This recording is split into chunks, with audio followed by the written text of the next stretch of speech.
Good morning friends, स्वागत है आप सबका हमारा study group mission civil services में।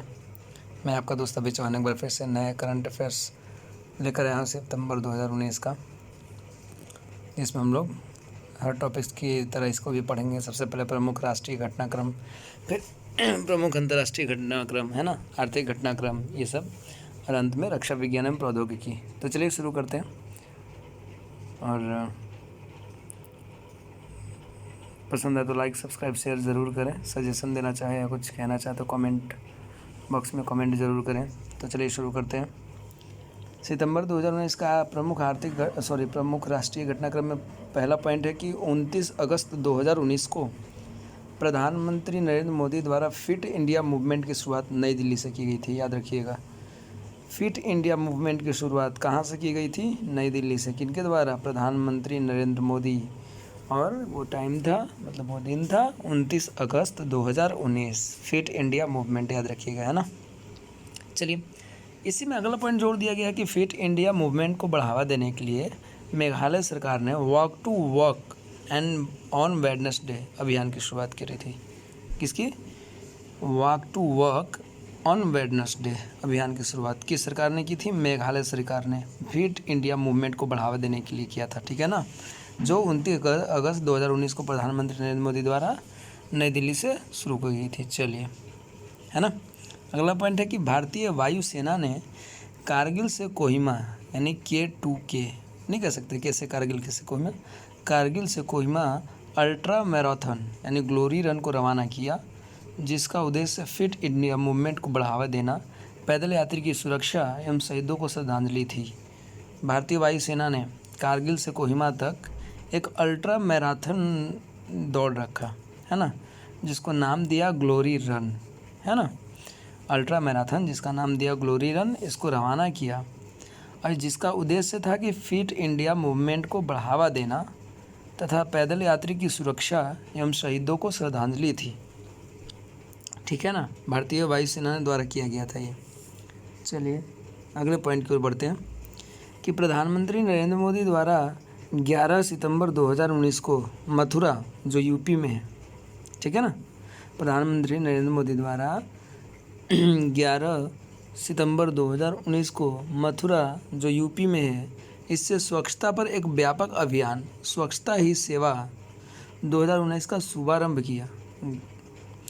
यह अभियान 2 अक्टूबर तक चला, है ना। फिट इंडिया मूवमेंट 29 अगस्त 2019 नई दिल्ली से किया था नरेंद्र मोदी ने ही, और प्रधानमंत्री नरेंद्र मोदी ने 11 सितंबर 2019 को मथुरा से स्वच्छता ही सेवा 2019 का शुभारंभ किया। और यह अभियान कब तक चला था? 2 अक्टूबर तक ना। चलिए अगला पॉइंट है कि पश्चिम बंगाल विधानसभा ने मॉब लिंचिंग पर रोक लगाने के लिए बिल पारित किया। मॉब लिंचिंग बहुत होता है, मतलब आए दिन सुना होगा आप सबों ने, क्या जिसकी मॉब लिंचिंग हुई उसकी मॉब लिंचिंग हुई, है ना। तो वही है कि पश्चिम बंगाल विधानसभा ने मॉब लिंचिंग पर रोक लगाने के लिए बिल पारित कर दिया। इसी तरह अगला पॉइंट है कि हिमाचल प्रदेश विधानसभा ने धर्मांतरण के विरुद्ध बिल पेश किया, जिसके तहत 5 वर्ष तक की सज़ा प्रदान की जाएगी। अभी आपने सुना होगा हाल ही में निकिता का मर्डर के बारे में जो कुछ कहा जा रहा है, मैं, है ना, तो वही बोलना चाहता हूँ कि धर्मांतरण के केस भी बहुत आ रहे हैं हमारे इंडिया में। तो ये कहा जा रहा है कि हिमाचल प्रदेश विधानसभा ने ये कह दिया कि नहीं भाई, हमारे ये राज्य में ऐसा धर्मांतरण कराने के जुर्म में 5 वर्ष तक की सज़ा दी जा सकती है। इसके लिए बिल पेश किया गया, ठीक है। अगला पॉइंट है कि उत्तराखंड सरकार ने जिम कॉर्बेट टाइगर रिजर्व, जो भारत का सबसे लंबा, सबसे बड़ा ये है टाइगर, है ना, राष्ट्रीय उद्यान, इसमें स्पेशल टाइगर फोर्स की स्थापना करने की घोषणा की, ठीक है ना। उत्तराखंड सरकार ने जिम कॉर्बेट टाइगर रिजर्व में स्पेशल टाइगर फोर्स की स्थापना करने की घोषणा की। अगला पॉइंट है कि असम में राष्ट्रीय नागरिक रजिस्टर, ठीक है, NRC की अंतिम सूची जारी की गई।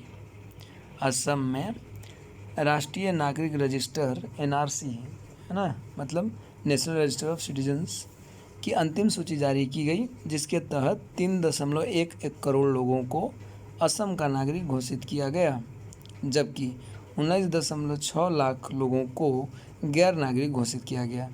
बहुत हल्ला भी हुआ था, है ना, मतलब विरोध भी हुआ कि एनआरसी ये है वो है, कुछ लोगों ने कहा। लेकिन असम में जो राष्ट्रीय नागरिक रजिस्टर है, इसकी अंतिम सूची जारी की गई, जिसके तहत 3.11 करोड़ लोगों को असम का नागरिक घोषित किया गया, जबकि 19.6 लाख लोगों को गैर नागरिक घोषित किया गया। अगले पॉइंट की ओर बढ़ते हैं। अगला पॉइंट है कि महिला उद्यमिता को बढ़ावा देने के लिए केरल में भारत के पहले महिला व्यापारिक केंद्र की स्थापना की गई।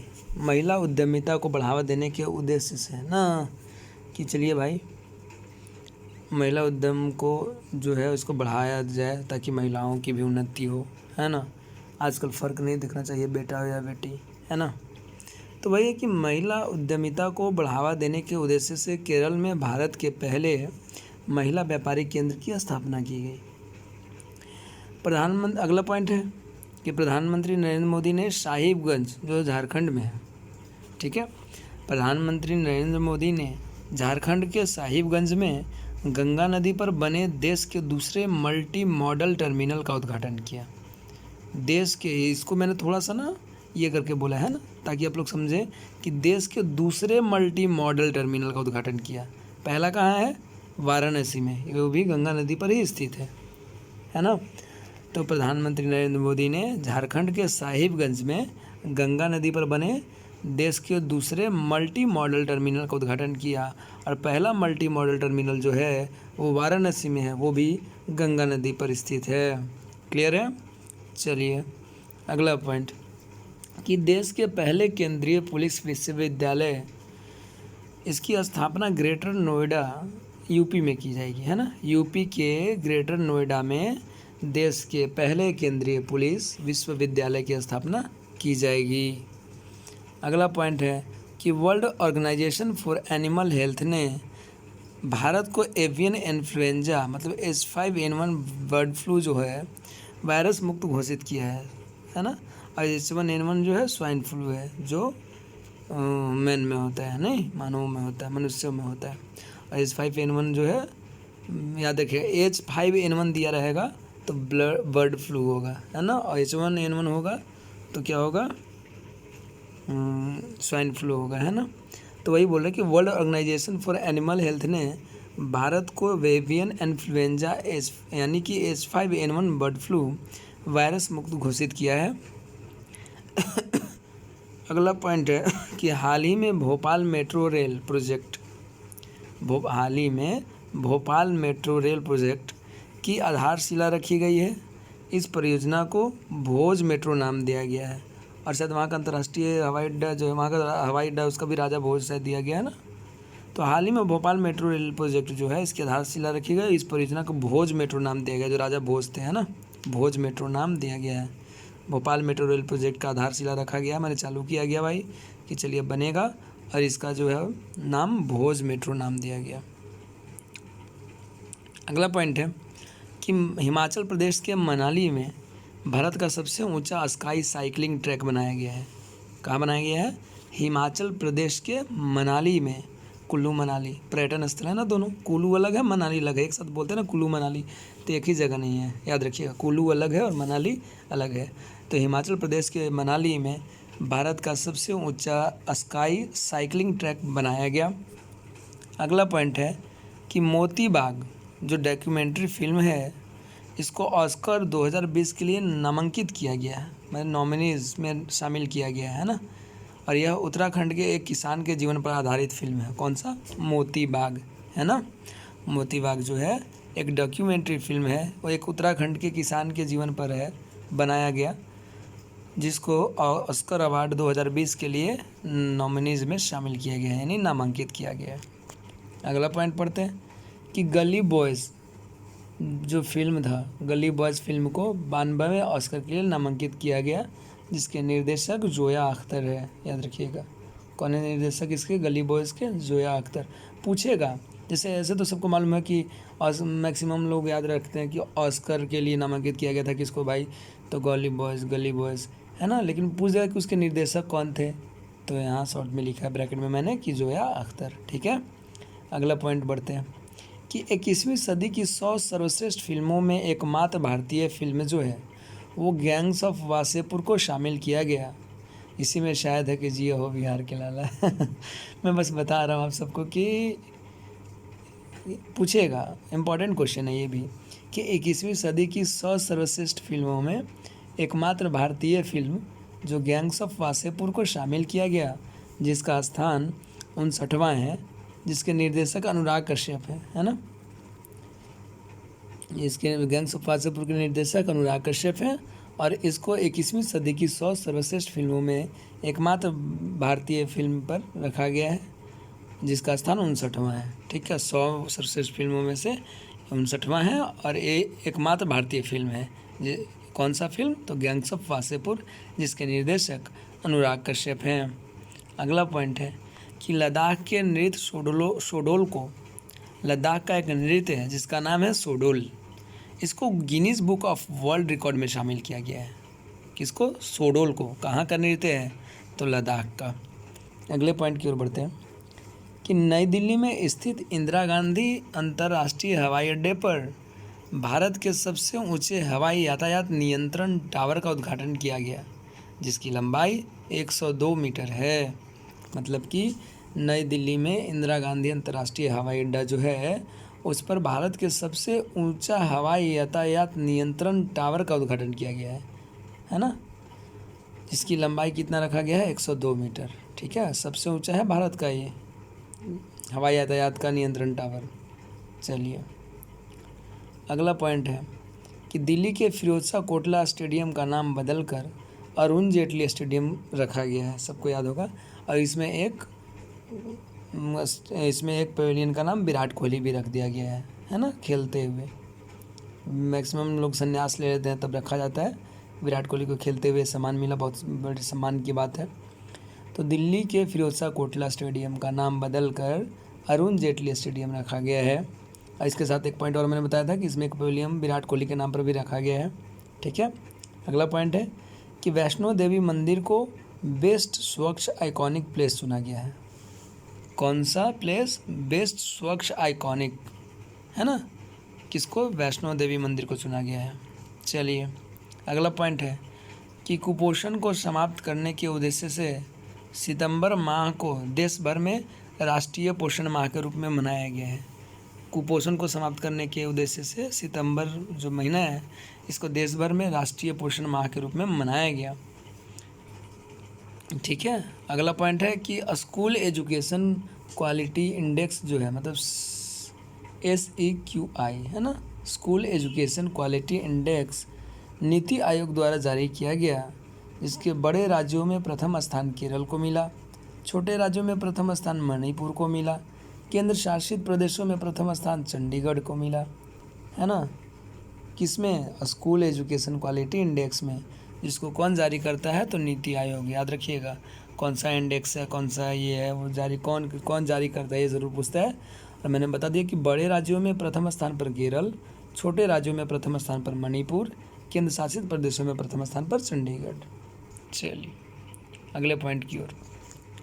अगला पॉइंट है कि नई फसल के स्वागत में उड़ीसा में नुआखाई महोत्सव मनाया गया, है ना। कौन सा? नुआखाई। कहाँ मनाया गया? उड़ीसा में, नई फसल के स्वागत में। ठीक है ना। अगला पॉइंट है कि बोनालू उत्सव एवं बुथकम्मा उत्सव, ये दोनों जो है ना पुष्प उत्सव है। बोनालू उत्सव और बुथकम्मा उत्सव जो है इसको पुष्प उत्सव भी कहते हैं, तेलंगाना में मनाया गया है, याद रखिएगा। चलिए अगला पॉइंट है कि UNCCD के COP14 का आयोजन ग्रेटर नोएडा, है ना, UNCCD के COP14 का आयोजन यूपी के ग्रेटर नोएडा में किया गया, जिसका उद्देश्य मरुस्थलीकरण, सूखा और भूमि क्षरण से निपटने का उपाय करना था, जिसका थीम रखा गया restore land sustain future. Restore land sustain future, है ना। एक बार फिर से पढ़ लेते हैं कि UNCCD के COP14 का आयोजन ग्रेटर नोएडा जो कि यूपी में है यहाँ किया गया, और इसका उद्देश्य रखा गया कि मरुस्थलीकरण जो होता है, सूखा है, बाढ़ का जो भूमि क्षरण का जो समस्या है, इसका उपाय किया जाए भाई इससे निपटने के लिए, है ना। और इसका थीम रखा गया रिस्टोर्ड लैंड सस्टेन फ्यूचर। अगला पॉइंट है कि राष्ट्रपति रामनाथ कोविंद ने आइसलैंड जिसकी राजधानी रिकजेविक है, स्विट्जरलैंड इसकी राजधानी बर्न है, एवं स्लोवेनिया जिसकी राजधानी लुब्लियाना है, इसकी यात्रा की। किसकी? Iceland, Switzerland, Slovenia. ठीक है, आइसलैंड की राजधानी रिकजेविक, स्विट्जरलैंड की बर्न, स्लोवेनिया की लुब्लियाना, है ना। चलिए, यह था प्रमुख राष्ट्रीय घटनाक्रम। अब हम लोग पढ़ेंगे प्रमुख अंतर्राष्ट्रीय घटनाक्रम। सितंबर 2019 का चल रहा है, क्या है? प्रमुख अंतर्राष्ट्रीय घटनाक्रम, है ना। चलिए, इसमें पहला पॉइंट है कि वर्ल्ड यूनिवर्सिटी रैंकिंग 2020 जो है, इसमें प्रथम स्थान ऑक्सफोर्ड यूनिवर्सिटी को मिली है जो यूके में है, यूनाइटेड किंगडम, है ना। भारत के 56 संस्थान शामिल है इसमें। वर्ल्ड यूनिवर्सिटी रैंकिंग 2020 में प्रथम स्थान ऑक्सफोर्ड यूनिवर्सिटी को मिली है, जिसमें भारत के 56 संस्थान शामिल हैं। चलिए, अगला पॉइंट है कि सऊदी अरब ने अपनी अर्थव्यवस्था को तेल व्यापार से अलग करने के लिए पहली बार पर्यटक वीज़ा देने की घोषणा की, क्योंकि उसका सऊदी अरब का जो ज़्यादा अर्थव्यवस्था जो तेल व्यापार पर ज़्यादा निर्भर है, तो इससे थोड़ा सा अलग करने के लिए पहली बार पर्यटक वीज़ा देने की घोषणा की कि चलो भाई मेरे यहाँ भी पर्यटक आएंगे, है ना, घूमेंगे। चलिए, अच्छी बात है। अगला पॉइंट है कि FAO एंड WHO एशिया समन्वय समिति का 21वां सत्र गोवा में आयोजित किया गया। FAO और WHO एशिया समन्वय समिति का जो 21वां सत्र है वो गोवा में कहाँ आयोजित किया गया? गोवा में। ठीक है ना। अगला पॉइंट है कि 24वां विश्व ऊर्जा कांग्रेस का आयोजन अबू धाबी में किया गया। अभी IPL जो है 2020 का अबू धाबी दुबई में ही चल रहा है ना, UAE में, है ना। तो 24वां विश्व ऊर्जा कांग्रेस का आयोजन अबू धाबी में किया गया, मतलब UAE का मतलब संयुक्त अरब अमीरात में किया गया, जो उसके कहाँ, उसके कौन सा शहर? तो अबू धाबी में, है ना। दक्षिण पूर्व एशिया का सबसे बड़ा सौर ऊर्जा फार्म वियतनाम में स्थापित किया गया है। याद रखिएगा कि दक्षिण पूर्व एशिया का सबसे बड़ा सौर ऊर्जा फार्म वियतनाम में स्थापित किया गया। अगला पॉइंट है कि थाईलैंड प्लेन सिगरेट पैकेजिंग लागू करने वाला विश्व का प्रथम देश बना। थाईलैंड जो है वो प्लेन सिगरेट पैकेजिंग, ठीक है, कौन सा सिगरेट? प्लेन, जो धूम्रपान को कम करने के उद्देश्य से किया गया, प्लेन सिगरेट पैकेजिंग लागू करने वाला विश्व का प्रथम देश बना थाईलैंड। अगला पॉइंट है कि अमेरिका विश्व का शीर्ष तेल निर्यातक देश बना है। सबसे बड़ा तेल निर्यात करने वाला, सबसे ज़्यादा तेल निर्यात करने वाला विश्व में कौन सा देश है? तो अमेरिका। चलिए, अगला पॉइंट है कि बेल्ट एंड रोड परियोजना जो बीजिंग से, अच्छा, चीन में इराक के प्रधानमंत्री अब्दुल महदी ने शामिल होने के, अच्छा, चलिए, बेल्ट एंड रोड परियोजना जो चीन के बीजिंग से, है ना, इराक के प्रधानमंत्री अब्दुल महदी ने शामिल होने की घोषणा की। बेल्ट एंड रोड परियोजना चीन में घुसेगा और ये कहाँ से? बीजिंग से घुसेगा। समझने की बात यह है कि बेल्ट एंड रोड परियोजना जो है चीन के बीजिंग से घुसेगा चाइना में, जो कि इराक के प्रधानमंत्री अब्दुल महदी ने शामिल होने की घोषणा करी इसकी, है ना। अगला पॉइंट है कि अंतर्राष्ट्रीय परमाणु ऊर्जा एजेंसी IAEA के जनरल कॉन्फ्रेंस का 63वां सत्र वियना में आयोजित किया गया, है ना। अभी हाल ही में वहाँ पर आतंकी हमला भी हुआ है, सुना होगा आप सबने, है ना। जो 2008 मुंबई का है, वैसे ही इसी टाइप का हुआ था। 2008 में जो मुंबई में हुआ था वैसे ही आतंकी हमला भी वियना में हुआ है। चलिए, आगे पढ़ते हैं कि SCO देशों का पहला सैन्य चिकित्सा सम्मेलन नई दिल्ली में आयोजित किया गया। SCO देशों का, है ना, पहला सैन्य चिकित्सा सम्मेलन जो है नई दिल्ली में आयोजित किया गया। अगला पॉइंट है कि ऊर्जा दक्षता पर अंतर्राष्ट्रीय सम्मेलन यानी कि आंगन जिसका नाम है, इसका नई दिल्ली में आयोजित किया गया। ऊर्जा दक्षता पर अंतर्राष्ट्रीय सम्मेलन आंगन नई दिल्ली में आयोजित किया गया।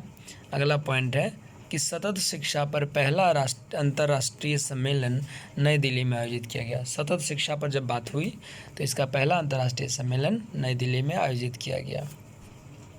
चलिए, अगला पॉइंट है कि प्रधानमंत्री नरेंद्र मोदी की US यात्रा जो है 21 से 27 सितंबर तक रहेगी। इसमें प्रधानमंत्री ने न्यूयॉर्क स्थित संयुक्त राष्ट्र मुख्यालय में गांधी सोलर पार्क का उद्घाटन किया। याद रखिएगा, जो 21 से 27 सितंबर के बीच जो प्रधानमंत्री की यूएस की यानी कि अमेरिका की यात्रा रही, तो उस दौरान उन्होंने न्यूयॉर्क स्थित संयुक्त राष्ट्र मुख्यालय में गांधी सोलर पार्क का उद्घाटन किया। अगला पॉइंट है कि ह्यूस्टन, जो कि यूएसए में है ना, मतलब अमेरिका के ह्यूस्टन में हाउडी मोदी कार्यक्रम को नरेंद्र मोदी ने संबोधित किया। और यहाँ पर फिर उसके बाद यहाँ जल्दी में वेलकम ट्रम्प भी हुआ था, जो नोएडा में सबसे बड़ा स्टेडियम है ना, शायद उसका नाम मोटेरा है ऐसा कुछ। तो वही बोल रहे कि ह्यूस्टन में हाउडी मोदी कार्यक्रम को नरेंद्र मोदी ने संबोधित किया। प्रधानमंत्री नरेंद्र मोदी को स्वच्छ भारत अभियान के लिए बिल एंड मेलिंडा फाउंडेशन द्वारा ग्लोबल गोलकीपर अवार्ड से सम्मानित किया गया, है ना। और फिर प्रधानमंत्री नरेंद्र मोदी ने न्यूयॉर्क में आयोजित 74वें यूएन जलवायु कार्रवाई सम्मेलन 2019 को भी संबोधित किया। ये 21 से 27 सितंबर के बीच की बात हुई। क्या हुई?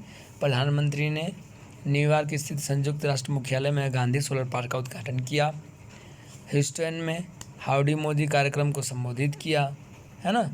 स्वच्छ भारत अभियान के लिए बिल एंड मेलिंडा फाउंडेशन द्वारा इनको ग्लोबल गोलकीपर अवार्ड से सम्मानित किया गया, है ना। फिर था कि नरेंद्र मोदी ने न्यूयॉर्क में आयोजित 74वें यूएन जलवायु कार्रवाई सम्मेलन 2019 को संबोधित किया। फिर उन्होंने 4 और 5 सितंबर रूस का दौरा किया प्रधानमंत्री नरेंद्र मोदी ने।